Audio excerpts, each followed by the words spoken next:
Either way, China is going to develop chips, and I think banning them will only accelerate the ability of China to make their own chips.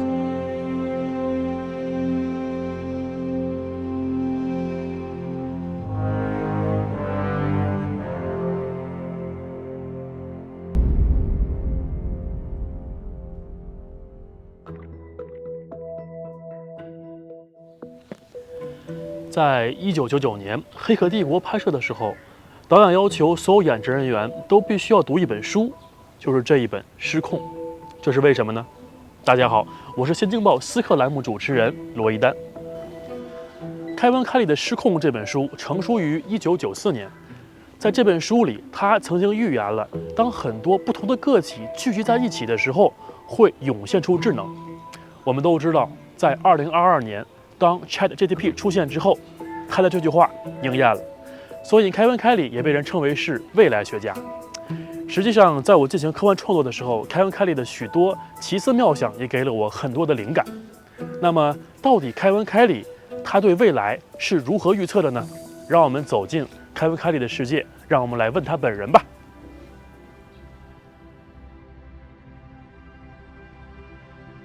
好的，那么现在呢，我们已经来到了和凯文凯利进行连线的采访间了，而凯文凯利本人也已经在他的家中上线了。Hello, Mr. Kelly, or should I call you? Call me Kevin. I think Kevin or KK. Okay, KK. So let's start our interview.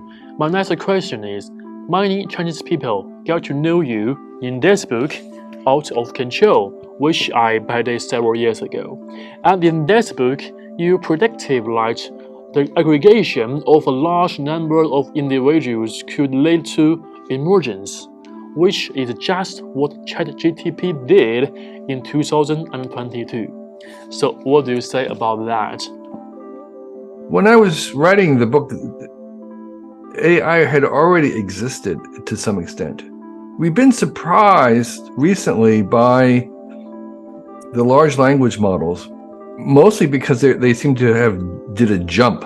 Progress has been kind of very slow, increases very, very gradual, and we haven't yet finished figuring out what these large language models can do or not do. So that's why it's exciting, was because it was clear that they could do things better than they expected to, but it wasn't clear exactly what they were good for.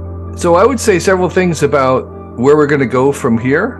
One is I think, even though the level of intelligence seems to be much greater than before, I think it's going to take a decade for this technology to reach most people on most days. So I think it's going to take a long time for this amazing stuff to be actually incorporated. So while the large language models have been very amazing, I think it'll be many years before that amazement turns into, say, economic productivity gains or radically changing people's lives. And I think very, very few people are going to lose their jobs. I would say that we're still in the early days of AI. I would say if in 30 years we will look back to here in 2023 and you will say, well, you probably didn't have AI at all. Okay, thank you, KK. As you say, the question is about how much better the large language models will get. So, I must ask you, does it better to get standards of general artificial intelligence? I don't think that these are anywhere near general intelligence. And in fact, I don't think there is anything such as general intelligence. I think that's a misguided idea in itself.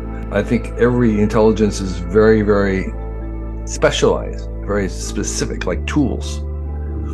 So I definitely don't think that we have artificial general intelligence now, and I don't think we're going to have it in the future either. I think we'll continue to make many kinds of AIs, many species of AIs, many varieties of AIs. Large language models are one variety.